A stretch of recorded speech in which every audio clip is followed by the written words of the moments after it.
I thought about Blackula. But you're about to find out what we all thought about Blackula because that's what we're gonna be talking about today. Blackula, black vampire. And I gotta say this before we even get started. I'm so happy that this movie was had more of like a serious tone instead of like the jokey kind of not taking the not taking it too serious. And it takes away sometimes it takes away when you want to see like a movie with a good story and see I'll just say a black character within horror that's taken seriously, not just the side character, not the jokey, and not the spoof movie. Which those are fun. Don't get me wrong, but I also like these ones with the more kind of serious tones, where it's like, listen, we enjoy this shit too. We really love this shit too. We need to be represented in this shit too in a serious way. And I think this movie did a good job with that. I think this movie did a really good job with that. Can I ask a question on that note? Yeah. Just wondering. So, would you say that often you find in like horror movies in black cinema, if they're not made, are they silly to you for the most part if they're made by black creators or and filmmakers too? Or is that like do you see that as a standard? I'm actually wondering. I don't Um, have an opinion. I'm just wondering what you honestly, think based on I that. don't know. I'd have to look into it more, but I mean, like, there's ones I do enjoy from as far as the silly ones, like the ones that the Wayans brothers have done that they've been involved with the haunted houses and the scary movies and stuff, which I mean are the more popular ones. But those I don't mind. Those I don't mind because they were like spoofing off of other movies, but it's more Yeah. so like when you're trying to bring a story on and then it's like just silly all the way through. That's a little different. I understand horror comedy. And I love horror comedy, as you guys all know. But then it's just like I also want to see this serious tone. I want to see to where with Blackula, like edgy, and Mick, you know this. I'm not a big fan of vampires when it comes to film. I'm not a big fan of vampires because I get bored with the romanticized of them, the romanticness of them. I think it's corny.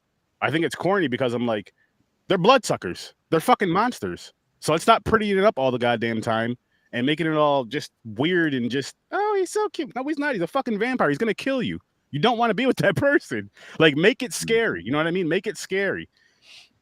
Here and there with the romance, cool. I understand people fall in love. I understand possibly vampires fall in love, but still, don't make it all about that. I think that is one big reason why I cannot stand vampires because that's just mostly what I've seen. The violent shit I love, even the subtle violence, like when it wasn't super violent, super bloody, super gory, because it was not that, but it worked. It worked with the storytelling again. It worked with the violence, and it worked with the romance and the love in it. It wasn't overly done. It was just like this he can't, the Blackula, he was in love. The vampire, the one dude took him out, Dracula took him out or whatever, and then of course his wife dies eventually, and he sees someone that represents his wife that looks just like her, and he loved his wife to death, and so that story didn't bother me like that. I actually thought they did a really good job with this, honestly. I really did. I'm happy I've seen this. But anyone of you gentlemen? Well, I was gonna sort of talk about that with the vampire lore too, because I mean, remember, vampires are a complete allegory for rape.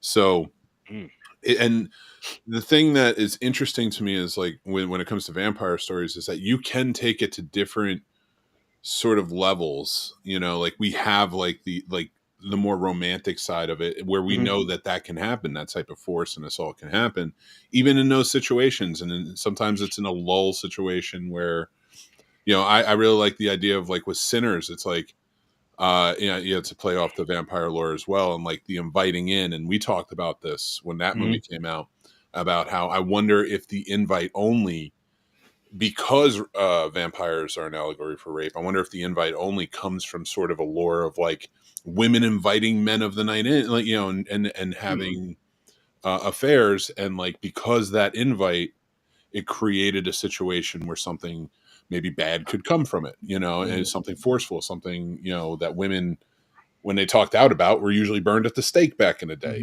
things like that, when vampires were like really like being created in lore and such. Yeah.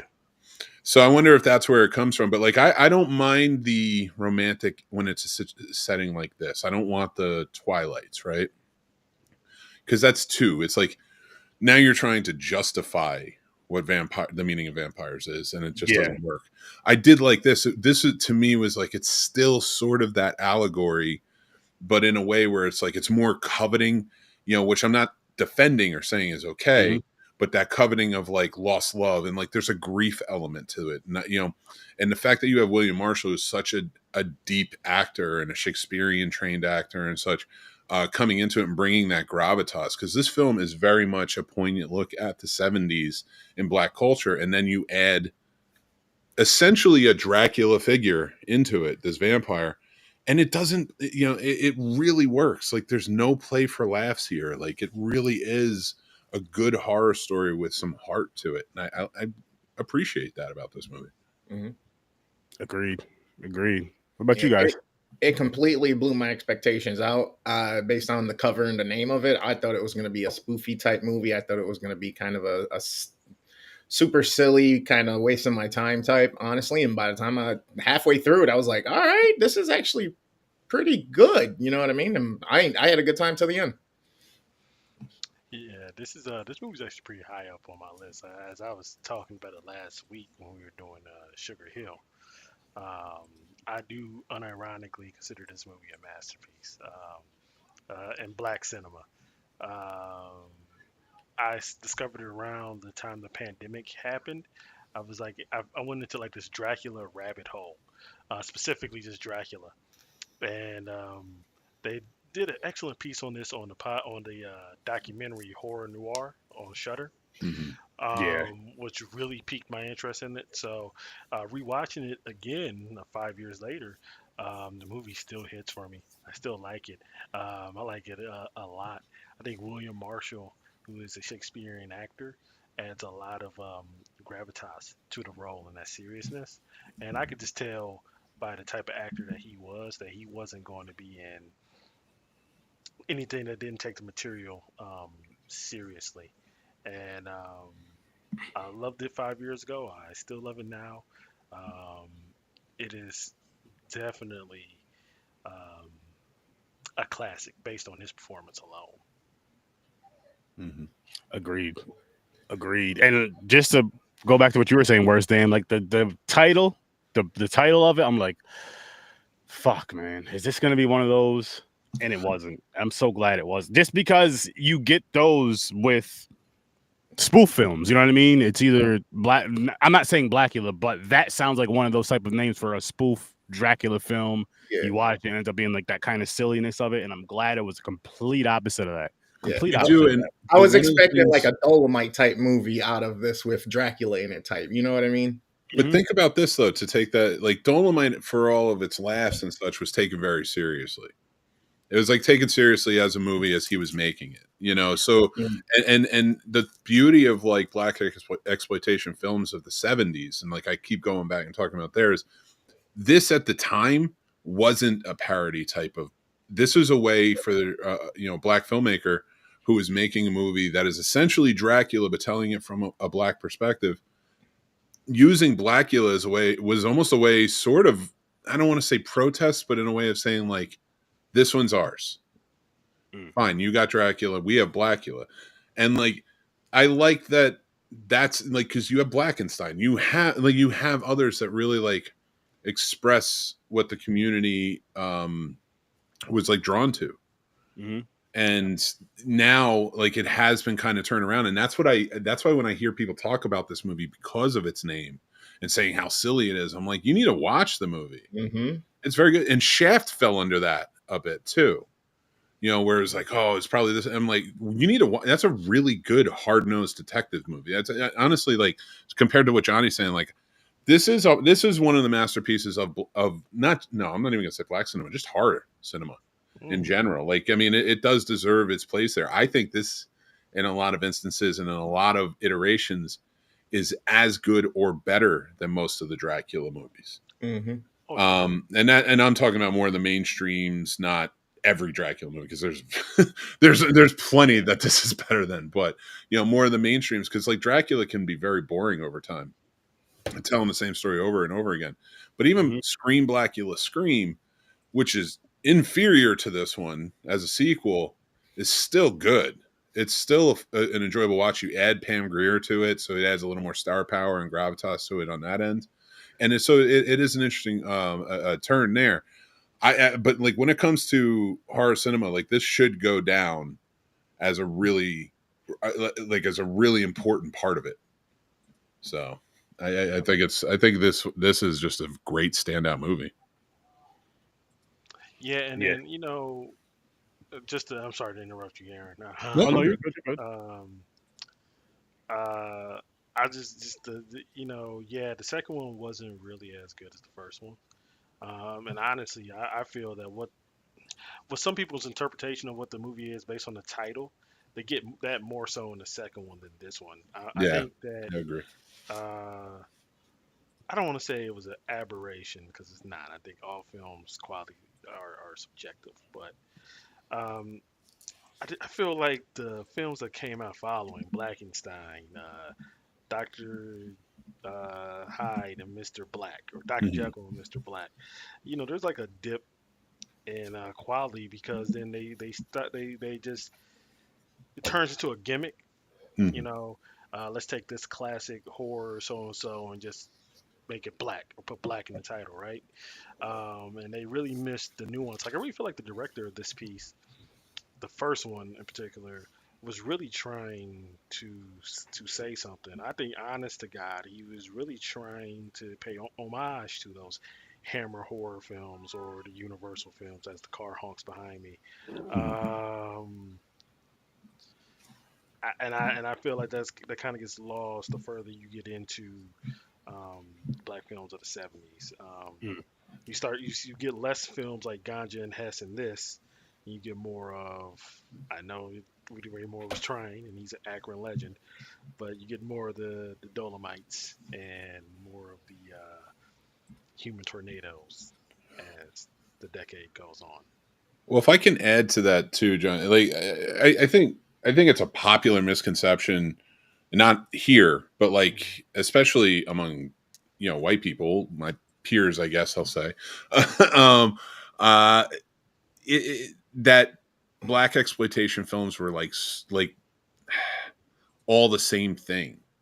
It's almost like they're putting a monolith. Like, yeah, Dolomite isn't as good as like this or Shaft, or and there's a reason for that, is because just like all filmmaking in any country in any world, there's low budget, there's high budget, there's there are things that are Mhm. being backed, and like Dolomite, for it was taken seriously, and I give Rudy Ray Moore a lot of credit for being an independent filmmaker and doing what he did, just like another one, Melvin Man, Van people, Peebles, yeah, who was more indie and had low budget at the time, but he, a more serious tone for him as well.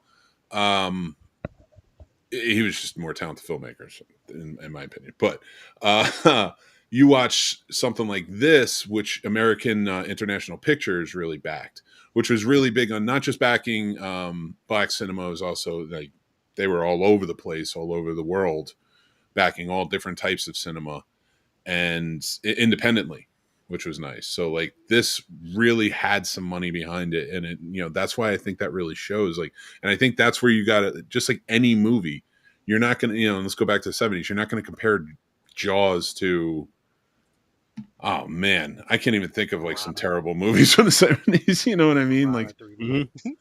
Mhm. but like black cinema doesn't get that same fairness. Yeah, It's all like, well, you guys, I don't know why I'm telling you guys. I'm telling you guys out there. I'm not telling you guys. So No, you're right. it is, but I guess as somebody from the outside looking in, like it is evident. I can see that. yeah. So, and Blackula is amazing. Oh, it is, and Not be based on its name. I'm ready to dive into the ratings. James hit me up. He had to take care of some personal things, but he gave it a 6.5. Okay. I gave this movie an 8. And how about you, Mick? I watch this movie usually around every Halloween, so I'm gonna give this a 9. 9. Nice, nice. Worst damn, 7.5. Johnny. Yeah, I'm with my man Mick right here. 9. 9. Nice, nice, nice. Yeah, this was just this movie really, really, really surprised me, and I'm happy that it did. You don't get that too often. You don't get that too often where a movie just, I won't say you never get it, but where a movie, I guess Then again, I don't always go into movies with like, oh man, am I gonna like this or whatever. I just kind of go in with zero expectations. But again, I was a little nervous. And I'm glad I was wrong. I'm so glad I was wrong that this was gonna be like one of them silly. That's a big reason why I was avoiding it for so many years, because I was like, I just don't want to see another older at that, like older blaxploitation film, an older film like this, to where it's just some silly shit again. I'm like, it gets boring after a while. Like, it's fun, don't get me wrong, but it gets boring after a while. And again, this did not do that. This told, like we all said, it told a story. Yep. And it's an easy watch. Like, that's important. It's an easy watch. Because there's times where movies can be good, but it's just like, fuck, man. Like, when's this gonna be over? It's too long. It's this, it's that. But this was an easy watch, an hour and a half. And there were some fun, funny moments in there, like some of the club scenes at the table and all that. I'm laughing at when he has her sit on his lap. Yeah, like, there are, but I like, sit down, baby. That's not a product of any type of cinema, or any divide in cinema. That is the 70s. Yeah. This movie is a product of its times, like with the two gay men in the beginning and stuff, and the jokes they made. I'm like, this is the 70s. This isn't like, when people watch this, I think they're like, oh, they're making fun and making jokes. I was like, no. At some point, you guys are gonna have to realize this is just how people talked at that period. And like, thankfully we've grown from it, more so than where we were at. But like, I don't think it should be like demonized when we watch the movies of that time, because that was it. But there are a lot that would stand out and say that there should be. You can't, because again, it's a different era. Shit, you can look up in the era we grew up in. We were all born and raised in, and it's changed from then till now. The way we talk, which some of us still, with some things we still say, we may say behind the scenes more with each other, but there's a lot of things that people be uncomfortable with. Some of the conversations or some of the things that we've said growing up, and so, and it's just like, hey, that's just that era. It doesn't make it right or wrong. It's just that era, and you have to understand and respect that. That's the times. You know what I mean? As far as, and I'm not talking about the craziness. I'm just talking about the way they're talking. That's all. That's it. Just in movies or in art, like the representation of the times. Yeah. And I honestly, I like that it kind of gives that realism to it, because say they're making a movie, right?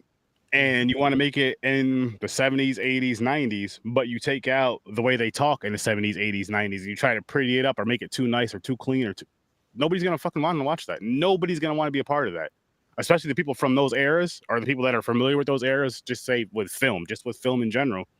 Like, what is this? This doesn't even feel real. I don't care that it's a horror movie, but this just, throw it in the garbage. I don't want this bullshit. I want it to feel like the time. I want it to look and sound, smell, take all of that. Your five senses, it needs to do that for that time. And this shit did. I mean, as far as I know, it did. I wasn't born in the 70s, but from what I've seen from film and pictures of my dad and uncles, this is what it looks like. Johnny, you know what the fro and all, you know exactly what I mean. Chris, that shit, Mick and Chris, you guys both know too. I'm not even gonna front. I don't know anything with certain ways, and it's just it's awesome. Like, when you see that, you're like, oh man, you get a little connection. Like, yeah, I like this. Love it. And yo, I liked it, dude. The scene where Blackula comes in, where they're all for was it Tina's sister's birthday, right? When it was her sister's birthday, it was either Tina's birthday or her sister's birthday. Either way, whoever's birthday it was, where he gets the champagne, and this dude, the homeboy, comes out of nowhere, sits down, pours himself some champagne, hits on the waitress or the photographer. He's like, "Hey, can I come with you?" She's like, "No." She's like, "Cause in the dark," but pretty much in the dark, nothing's gonna get done but fucking, is what she said, just in a nicer way. She's like, "With you." I'm just like, oh man. Oh man. But I like the way that they talked, the way they said it, because that's probably how they would have said it back then. Yeah. But you knew what they meant. You knew what could happen. You knew what was being said. And one thing I pointed this out, because we were watching earlier, the red lighting when she was doing the photography stuff, the development or whatever. I always love that type of lighting in film. I was saying earlier, I like that lighting. I like all different color lighting in film, but what really stands out to me, because you see it a lot, is red lighting and blue lighting stand out a lot in horror, especially in like Italian horror. And I love how they use the red lighting in this. It was just, beautiful, perfect. And it wasn't just at that scene. It was also earlier in the film.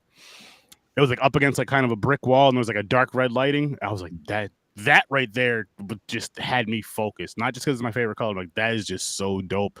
And I love the way when movies do it to where it fits with the story and fits within the film and fits with the vibe of the film. It's that much freaking better. It's that much freaking better. And this did it right. And I feel like Italian films, the Giallos, do it fucking fantastic as well. You should watch Tenenbaum. It's the blue.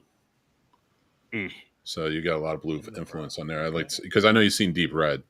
Yeah. So which actually I think came out the same year as this, which is interesting. You know, kind of bringing or it might come out a year after, which is the Red.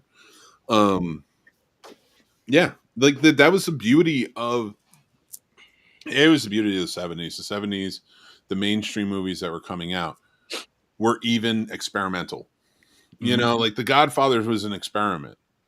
You know, the book did well. Like so it was a mainstream experiment. Don't get me wrong. They knew that it would make money, but to take a chance on like Francis Ford Coppola, yeah, he had earned a spot. You know, mostly doing horror movies, especially overseas. And then he popped in, but nobody knew that was going to be what it was. They were writing it as they were filming it. So if that's the standard, right? Mm-hmm. Everything else is definitely going to be an experiment. And it was a free time because it was a time where more handheld filmmaking equipment was coming into play that was more readily available. Every time you see something become more readily available to consumers, there's always sort of some indie push. Yeah, like a renaissance. You know, I wouldn't always say Renaissance because the early 2000s was, and take it from me, I was a filmmaker in the early 2000s, or more in the late noughts, but it was not a Renaissance. We were terrible. But I think we're going to start seeing more of one come again, especially like with the push of all of what's going on here and what we're seeing. But like the 90s was definitely, if like the late 2000s was like the end of the Renaissance or like kind of where it all tampered out, like the 90s was the big Renaissance. That's where you saw the Tarantinos, the Rodriguez's, you know, Kevin Smith, things like that really pushing. But in the 70s, genres were being born, which was beautiful. You know, and like you were seeing things that were just so out there, so a lot of violent to reflect the, you know, the narrative of Vietnam, and like this is also no stranger to that. Like, you know, our movies at the time, they were all about it. So, you know, you got a lot of like I love the 70s. I love talking about the 70s. I think it was a pinnacle time in filmmaking, and movies like this are why we're still talking about today. You know, like how many movies do you think came out in the last 5 years we're going to be talking about in 20, 30 years? 3. Yeah, I wouldn't doubt that's probably the number. Sinners is definitely going to be one of them. I could say that. Sinners is definitely going to be one of them. Fast and Furious 11 and Minecraft. But Sinners, did you say Minecraft? Minecraft. Please make that your movie for Real Combat. I will wipe the floor with you. That's a serious masterpiece right there. Not because I'll pick a better movie, but because I'm just going to be like, I'm going to pick a popular movie. Although that was it was fun. I do like it. But to like go back to the 70s, like I've talked about this before when I was going through and I was doing my lists of like all the movies I've seen in each year. It was like over 100, almost like between 120 150 movies a year from this year, from 2024 all the way to 1980. And then you get to the 70s and it's like 35. You know, the 79 is like 35, 78 is like 23. You know, like it's like, and there's less movies coming out, not by a super amount. Like you feel like you should have seen more, but there was like so much obscurity, so much independence, so many things like, you know, people have never heard of before. I got so giddy. I was like, I have so much more to watch. Yeah. There's so much more to go through. And that's why I really like that era. Because then you get the 80s and that's just, well, crap. Yeah, I feel like the 70s. That's a lie. That's a damn lie. No, of course not crap. I don't think it's as poignant. I think the 80s is all fluff and and The prettiness. 80s is definitely the bronze. Like if we're doing like metals, 90s is gold, 70s is silver, 80s is right there in the bronze. I would hard argue that they're not even in the top 10. And it's only been around for like 125 years. So, Maybe the 40s. The 40s might have something to say about that. 40s was tough. 40s was the 80s because it was all until you get to the late 40s, which was like, all right, war's over. We're gonna start telling real stories again. It's not gonna be all propaganda Actually, and no, yeah, the prettiness. 40s kind of sucked. I think it's like the 50s. 50s was fun. 50s was experimental. That was the studio system really kicking it up. Yep. 60s went a little weird. Yep. 70s, they just had the freedom. Yep. You know, the filmmakers, they wanted better filmmaking. All of the aging stars were dying out from the vaudeville and the theater era. They wanted something a little bit different. More film schools were starting to kick out because and kick out more students to get into the industry. It's wild times. Yeah. Well, damn. And this movie was wild. You know what I like about this movie too? And maybe I'm going crazy here, but when I was watching it, I realized that like Vampire in Brooklyn stole a lot of stuff from. They stole a lot of or borrowed a lot of stuff from Blackula. I was sitting there this whole time like, I can't be the only one seeing this. Like it finally connected for me, I guess. I was just like, yeah, this is a lot of Vampire in Brooklyn in here. And you can blame a white director for stealing. Oh yeah, Wes Craven. But you know he's from Cleveland. He's from Cleveland. I can't say a bad thing about Wes. He's Cleveland royally. Fair.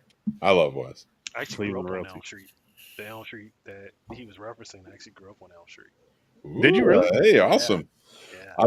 You'll appreciate this. When I lived in Los Angeles, loved to Los Angeles and everything going on. I was writing. I wrote a few different screenplays, but there was one. It was a horror. I never got to write horror as much as I'd like. But I got to write. I was writing this movie. It was adapting something called The Cabin, and I needed I wanted that energy when you're writing. So I would go down at night, and I'd go down. And it was like Orange Grove, I believe was the name of it.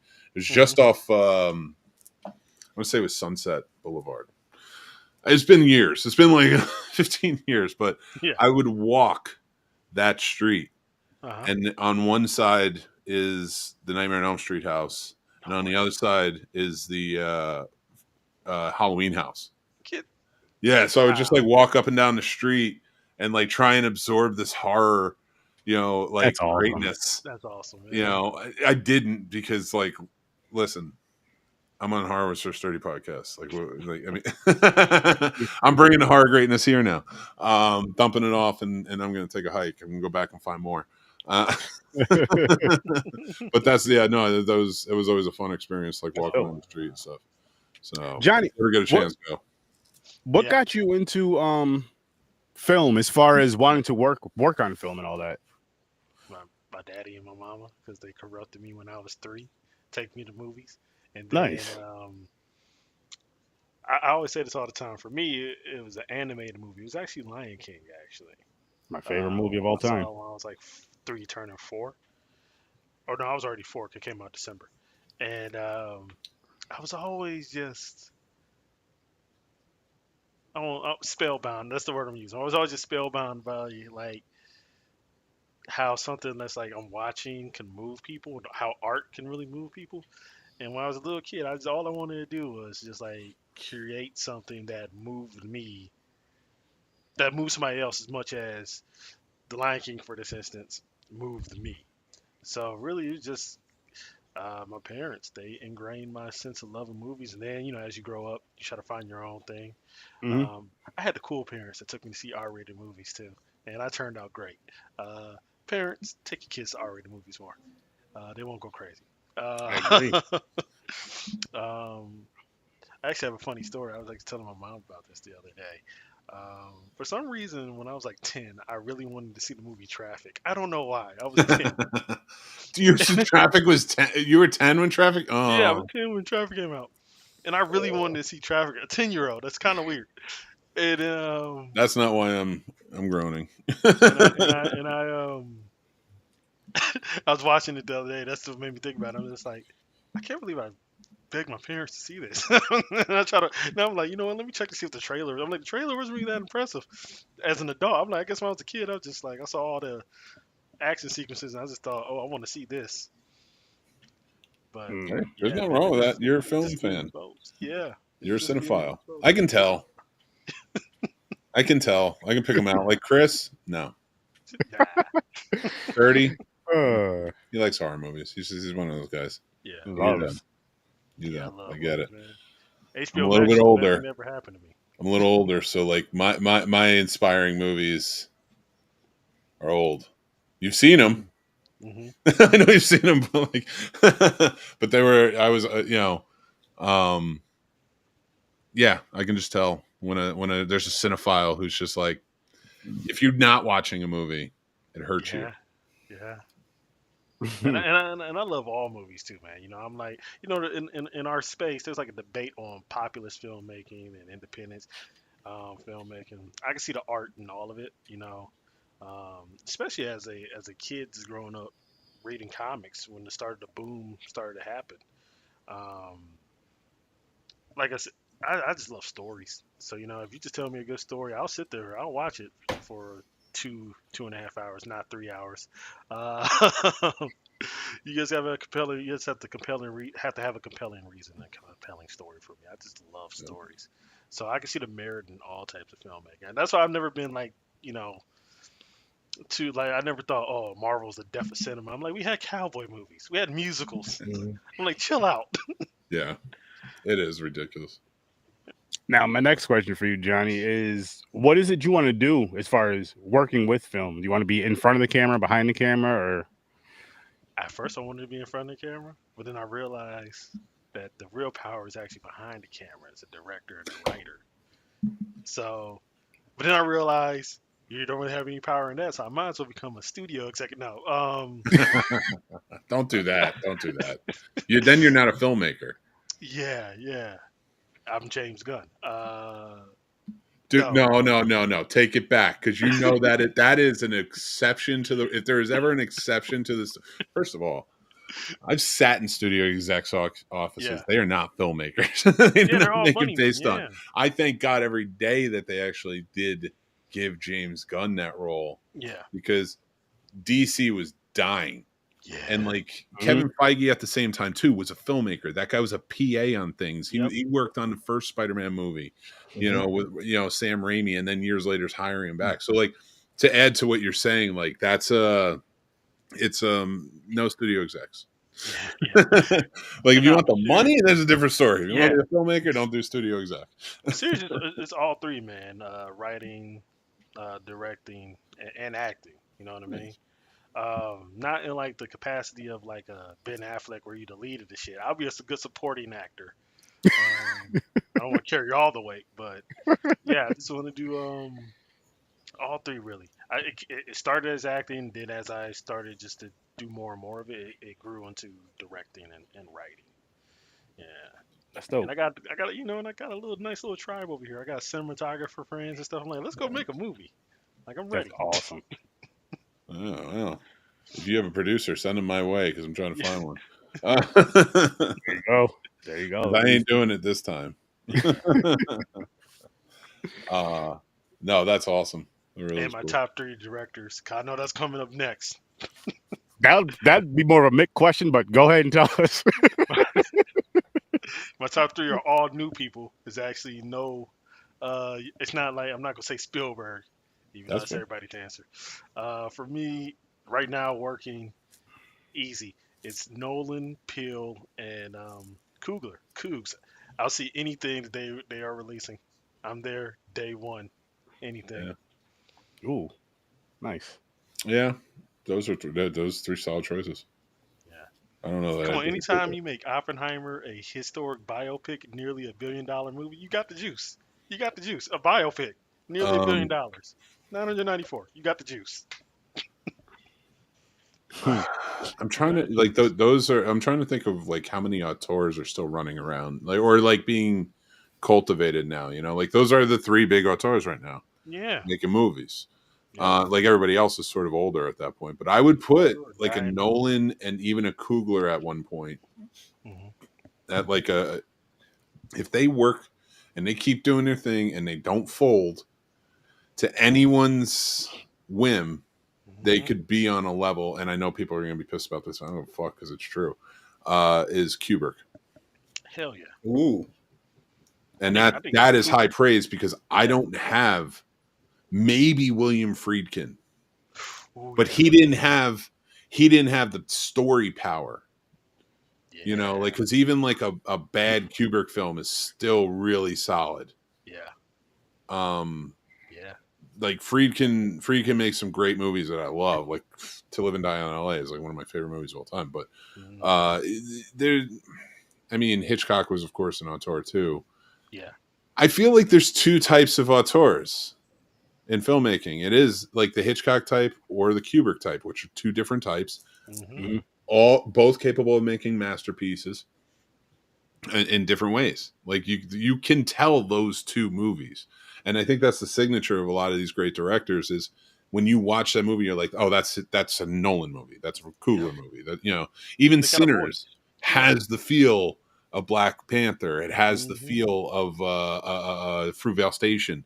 Like there's a certain tone or theme or something. I don't have the right word for it yet, but like there's something that like kind of this, not saying in world, like Tarantino's an auteur, he is, but I consider him like old guard.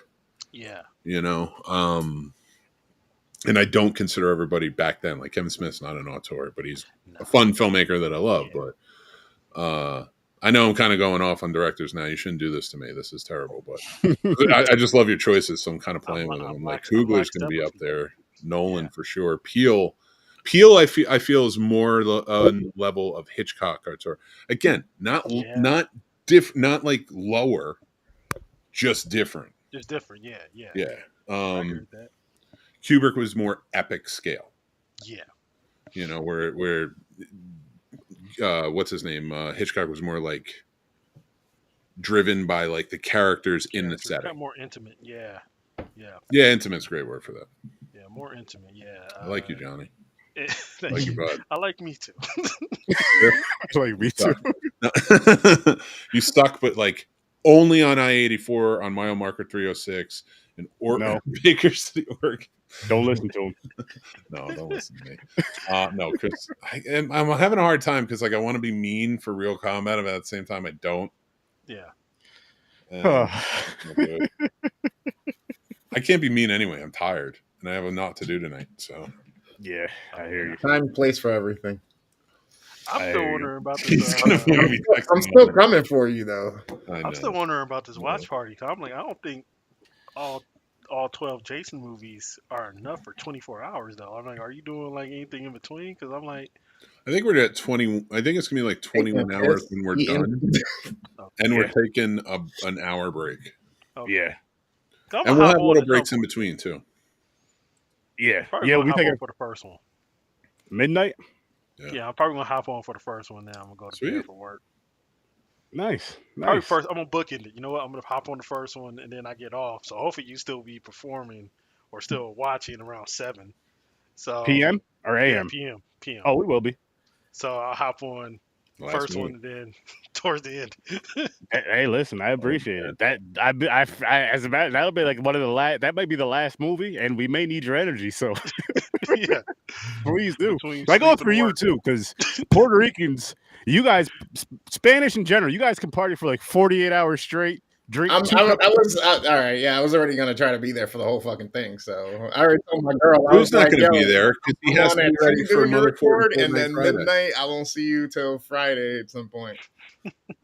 Wait, is it Mother Forkin? No, Mother Forkin. It's Fort. I thought I said it right the first time I was making it. Fridays, but that's at 10 o'clock. So yeah, so once that's done, I'm hopping into that. So I'm gonna be up from tonight. Well, actually, I'm staying up now. So basically, I'm up since like 9 o'clock this morning until probably 3 o'clock tomorrow or Saturday morning. I'll be up. Right. I'm waiting for Sturdy to end this. See what I mean? See what I mean? I thought about it, but I'm like, I got a lot to do. It's not going to work for me. Some energy drink. I got to wake up early, still finish. First of all, have you done your homework? I'm doing that when I get back. Yeah, I need to add that to the script and make sure that I still got to do the location. Yeah, I'm gonna do that when I get back. Like after this, I'm gonna go help my cousin, come back, do my homework, and then I'll be able to finally take a little nap. No, I'll just do my location. My wife a high five. You go about your business. You know they're making that into a TV show too. Yeah. Friday the 13th, What? Crystal Yep. Lake. Yeah. Hottest woman in the world playing Stupid. Pam. Like it Linda came- Cardellini. Linda Cardellini. She's Yeah. playing Pam? Like, this is- Well, I mean, I can definitely see why. Like she would like a man would pursue her to have a Yeah. baby. I don't know what happens to Jason's father, so I don't want to Good old presume Elias Voorhees. on this podcast. Probably went to go get some milk. But and Linda cigarettes. listen, I love my wife, and nothing that will never change, and we'll always stay married. But Maybe. But if I was a single guy and Linda Cardellini was like, "Hey, you're cute," I'd marry that woman in a second. That she that's all it would, that's she- all it would take. is so. I love her in everything. Oh, I feel She's that way great. about the Freaks and Rock. geeks all the way out. Like, I I love think it. she did. What? You feel that way about The Rock. Yeah, and Ryan Reynolds. The Rock. there you She's go. the reason why. She's the reason why I like nerdy woman, man. She got me at the right time when she played Velma, and I was like hitting puberty. Yeah. She got me Exactly. at the right time. I'm like, I like nerdy woman now. This is my thing. Felicia Day is my favorite nerdy woman now. There you go. Okay. She's fantastic, and she was on everything too. She was like on Buffy Yeah. the last season, and like Supernatural. But and, like, speaking some of, fun what's her stuff. name? Melissa Trachtenberg. She had passed away recently, right? Like a R.I.P. couple months Yeah. ago. Yeah, unfortunately. All right. Yeah. It was like I think it was like a liver issue. Yeah. Oh damn. Yeah, it wasn't like I don't think it was Yeah, drugs yeah. or anything like that. Just crazy. I think she was like 39. I think she was our age. Yeah. Not mine. I mean, close enough. I'm too old You're to be like staying 30 up for years anyone older than else. us. Stop playing. Did you say 30 years older? Tree. Oh, Damn. well, if you're 39, I'm not 3. Damn, gamer, you got it right. You hit the nail on the head. She was 39 on the dot. What was she in when we were He read the kids? article. Harriet the Spy. She was in Harriet the Spy. That's right. Well, like, so here's the Inspector thing. Gadget. I'm saying that for you. I remember her from Buffy, and I remember her from like she was a kid actor. Yeah. But I like Harriet the Spy. I think I was like in Yeah, high school yeah, by the time that came out. I didn't even read the books. Oh wow. I read You know, I Goosebumps. got her confused with. I think she was in something for that too. Who's the other kid who was in a lot of movies around her time? That's who I got her confused with for a minute. Oh, come on. That's not fair. That's a lot. fucking- Mark from Matilda. Step by Step. I get her confused with the actress who played Matilda. Oh, yeah, the sometimes. chick from Matilda. Maitland. No, not Maitland. What's her name? Can't Whatever think of it. happened to was- happened to fucking the chick from The Sixth Sense and from Push with Chris Evans?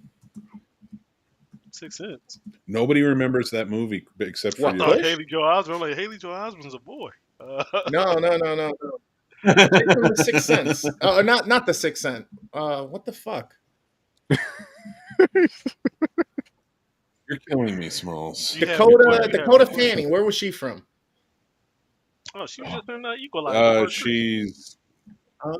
like in Life. Like, Equalizer. where is she from? Yeah, she was just in But when she was a child, though.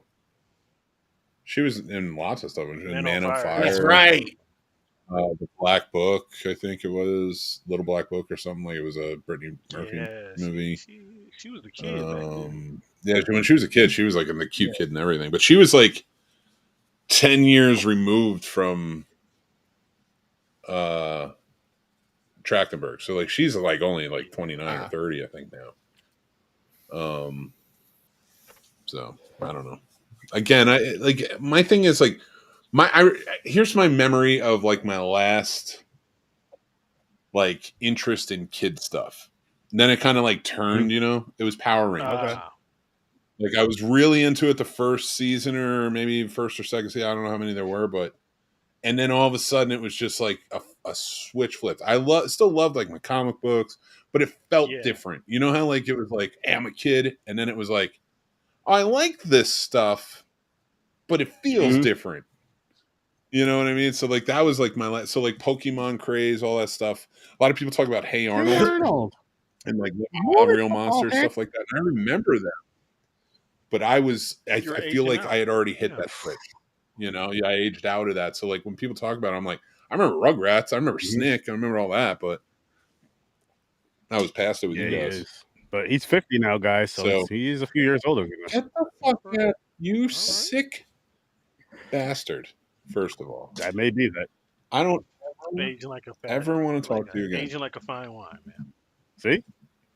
Hey, listen, white cracked heart. White cracked. Well, you That's made crazy. it. White cracks more than a New York City driveway. Holy. I gave you so many great movies for this list and used 4. I hate Again, you. there's only 4 movies a month. You know this. I know, but you could like choose between Once we get more. Blackula again. And What then you people are gonna getting all get? excited for it. Uh-oh. Mr. Black and Black Mr. and Mr. Hyde. I honestly would not have put these 2 high on the list either. I Put just them on watched the the trailer list. for that the other day. I think they should be seen, but like out of the list I gave you, these wouldn't have been the higher one. That's why we're at the fate of the wheel. Yep. Sometimes we get some good ones back to back, and sometimes we get 6 months of shitty ones. I always want I had a Remember the fucking Family Wheel? good idea Oh for my this for a god! remake for this. Like if you cast like Daniel Radcliffe as the like Dr. Jekyll part, made Mr. Black, Mr. Hyde, and he turned into like fucking Terry Crews or some shit like that. Terry Crews. That reminds me. Oh, what is that reality show with Kevin Hart and all those dudes that they used to do? The fake reality show. yeah. Real Husbands. Real Husbands of Hollywood. Yeah. When yeah. what's his name Robert would turn Dick. into Terry Crews? When Robert Dick, Kevin yeah. slapped him. That shit was hilarious. It was like his Hulk. It was Terry Crews. Oh It was a man. missed opportunity. I'll be honest with you. When that first came out, I didn't know Mhm. that was like fake. I'm like, did he really just start a Real Husbands of like? I'm like, because like, and I'm talking about like seeing the promos for it. I'm like, is Kevin Hart so busy? He's like the Ryan Seacrest of the black community.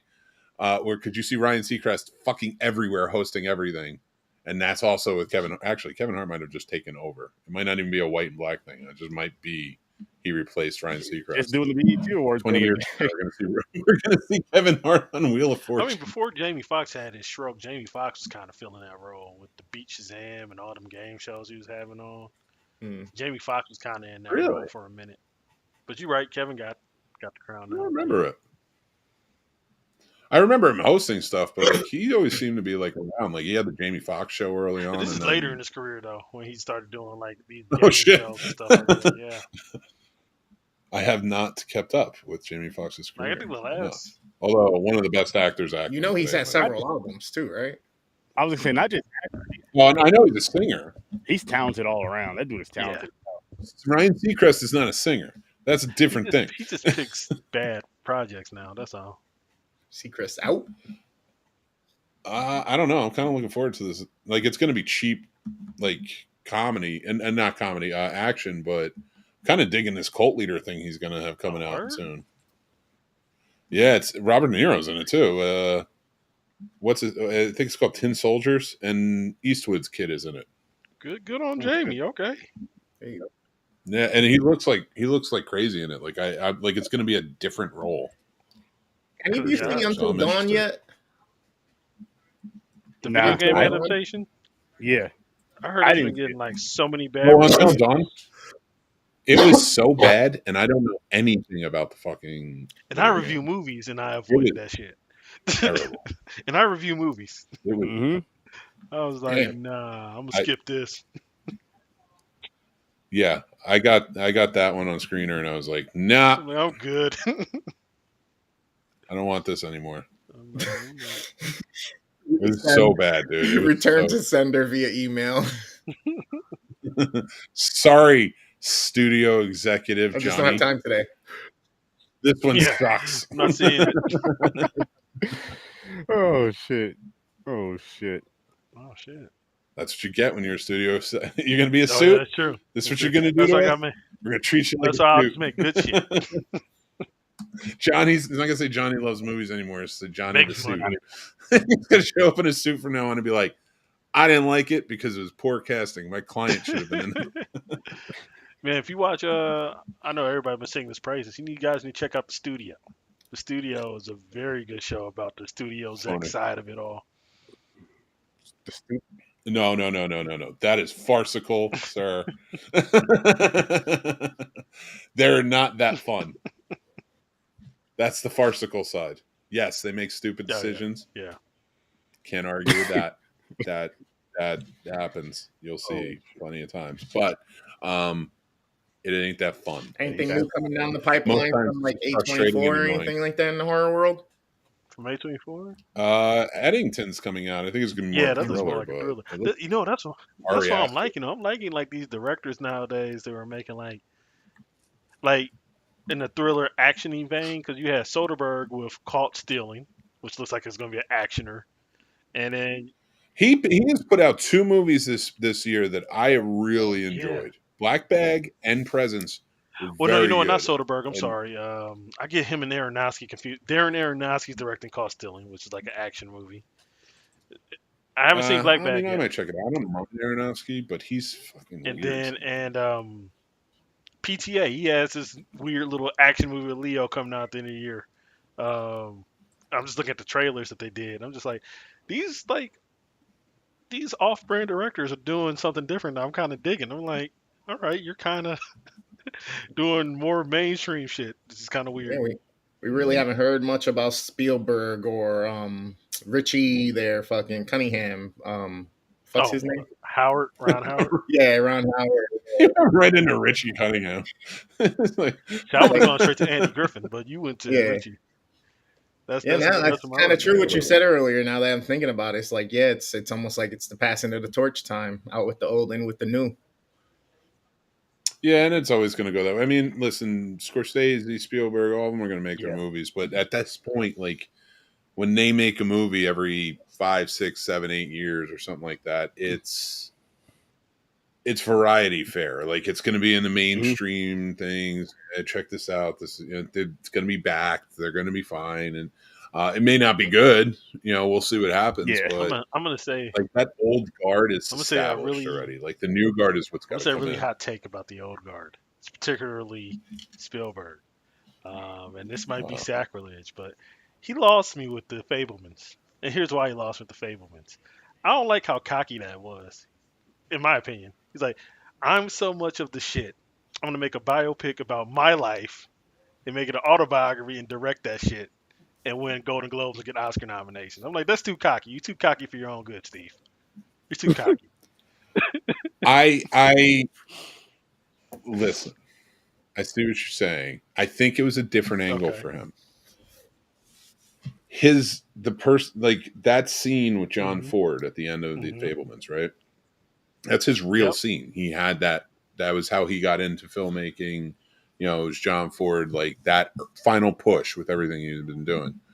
And to really give the go and get in and live there and try and make it work. So, John Ford still holds the record for the most Best Director wins. Yeah, he does. Of 4, and which, ironically, to add to that, like, he was known as the Western director, and all 4 wins were for movies that were not Westerns. So funny, and he could have won for some of his Westerns, but regardless, not here nor there. So if you saw the Fabelmans and you saw that scene, that was a real thing that happened to Spielberg when he was young with him. So he made this movie. He's older. He's getting up there. He wanted to tell his story, and I'll give it to him. Like, this is where I'm going to argue a little bit. Is like, and the reason I'm saying that is, well, let me finish that out. Is I think he did want to win. I think if he was going to win another one, he was hoping it would be for this and to take it from John Ford while sharing that moment. Yeah. So I think it was still a beautiful moment, and considering the Academy Awards are 1,000% bullshit anyway. And they bullshit every year. So I don't care what people are going for on it. I felt like it was kind of a slap in the face. You could have given it to him. It was like, now you're going to decide for it not to be bullshit. Yeah. Anyway, neither here nor there. Is it cocky? Is it hubris? Probably. Yeah, most likely. But for a filmmaker who's given us and given us, he is an audience's filmmaker. He has given us some of the best movies of all time. He is at the pinnacle. If you were going to put a Mount Rushmore of directors together, Steven Spielberg is 1,000% on there, 100%. He's George Washington because he's George. real. But no, but he's on there. He's definitely going to be on there. Of course, I kid around, but so to me, as a filmmaker, coming in and looking at that and being appreciative of everything he's given us, hubris is okay.